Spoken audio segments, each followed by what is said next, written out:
Hello and welcome. My name is Tamara Milivojević. Yeah, sorry.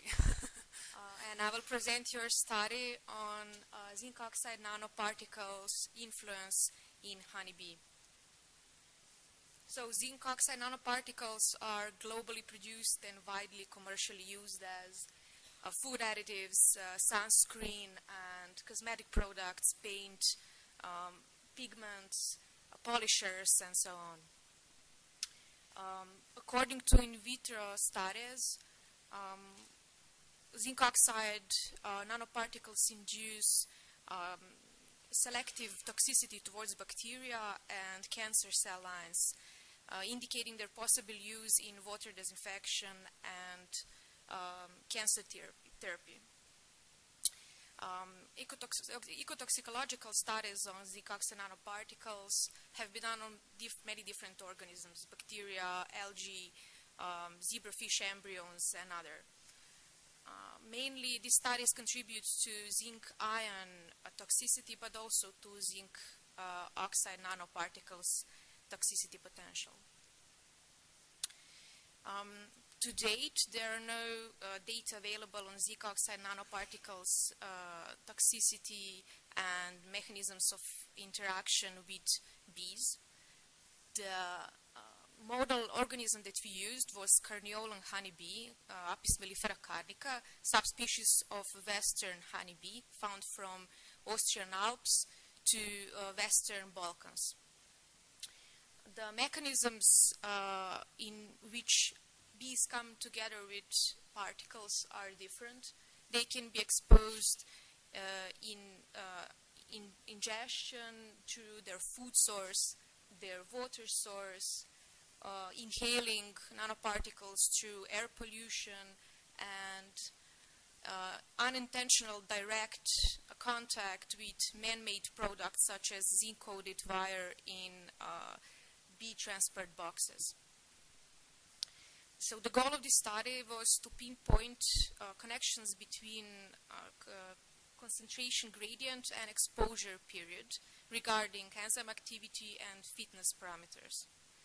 So in this purpose, we exposed bees to concentrations of zinc oxide nanoparticles in acute 2-day and chronic 10-day exposure. Zinc oxide nanoparticle solutions were concentrated to 1, 2, 5, and 10 milligrams per milliliter for acute exposure and 1 milligram per milliliter for chronic exposure.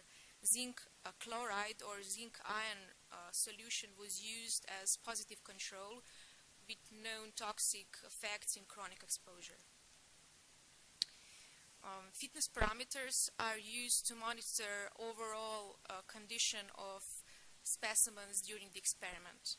Besides mortality, we also monitored trophallaxis, which is direct contact and exchange of fluids and food from one individual to another. In the beginning of the experiment, we used only one enzyme to test the enzyme activity, and that was acetylcholinesterase.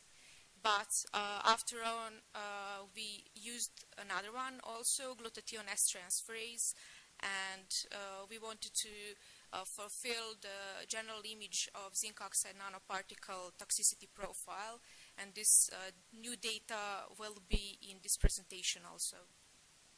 So we used 2 toxicity tests regarding enzyme activity, and that was on acetylcholinesterase and glutathione-S-transferase, which are both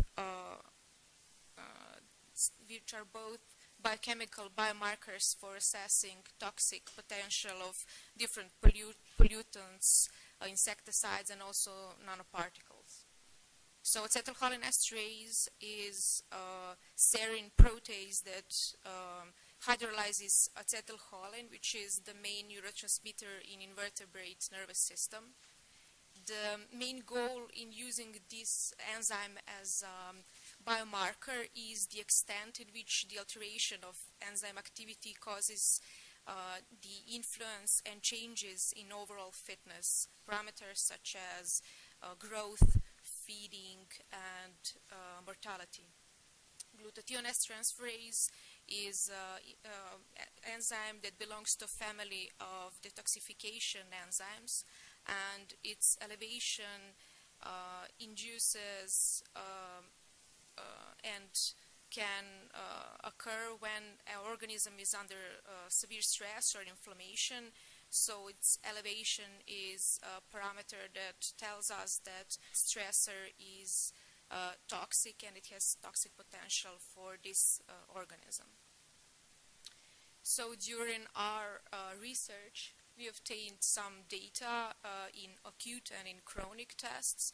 Acute tests shown really slight but non-significant in a sense of statistical data increase in both enzymes in the lowest concentration, which is 1 milligram per milliliter, and which is why we use this concentration as a test parameter in the chronic exposure.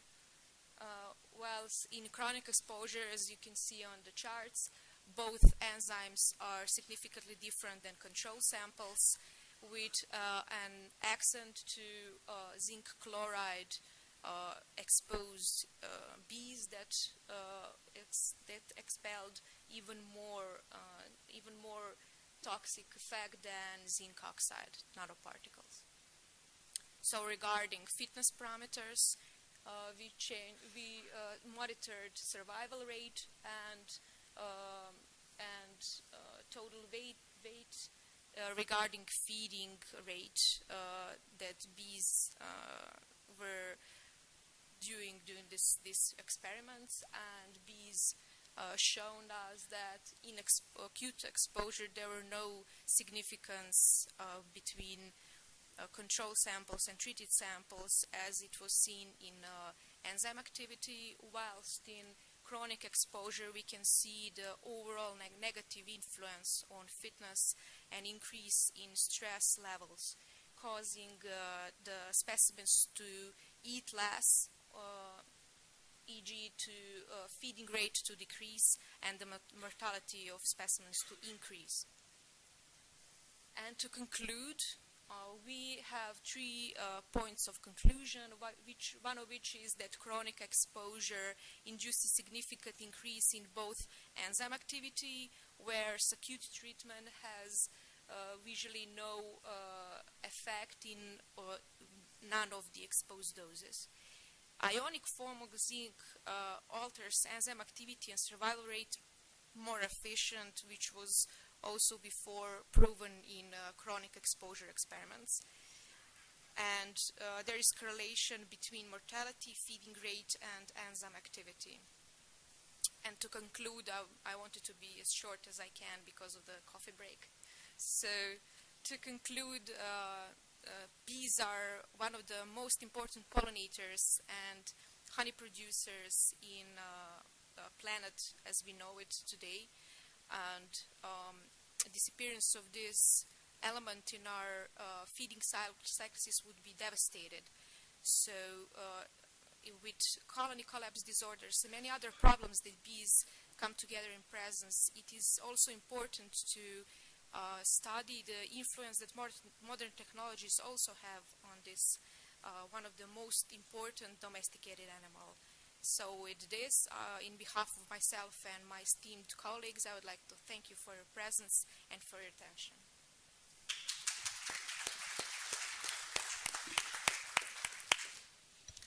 Any questions to Tamara? Or just a coffee break? Yeah, just a short comment. Your very interesting experiments are, of course, preliminary, and what they show is how important it is that we have also data available on chronic effects. Yes, they show that chronic effects are obviously more important for nanoparticles, even though the mechanism of influence should be, we don't know, but should be rather similar to mechanism that zinc ions influence on the synaptic regions in the brain of bees. So maybe the accumulation of zinc oxide nanoparticles in brain induce more presence of acetylcholine, thus inducing more acetylcholinesterase and other enzymes that are elevated when stress appears. And did you do any quantification of particles? None so far. We just started these experiments a few months ago, and we're waiting for new bees in the spring. So these were just preliminary studies without atomic absorption spectroscopy or DLS or any other analysis which you could have seen. I have no sponsors. So this was just a preliminary study to show the possible influence and possible difference between chronic and acute exposure. So, yeah, nice work. Any more comments or further things? Well, if I might have missed this. Yeah. It was a really great presentation. The exposure was through the water? it was oral exposure. The zinc oxide nanoparticles and chloride solutions were prepared together with 50 millimoles of sucrose solution. So they were drinking it, and thus showing the trophallaxis. Or we had an experiment so that one group of bees should feed the other group of bees, and showing if they detect something in their food. So if the bees were affected orally, they wouldn't feed the other group of bees such as they do in the beehive. It's just their normal behavior. One of the fitness parameters. okay, any more comments on the other talks as well of the session? If you have any other comments, otherwise we go for coffee break now, and we expected you back here at 5:10.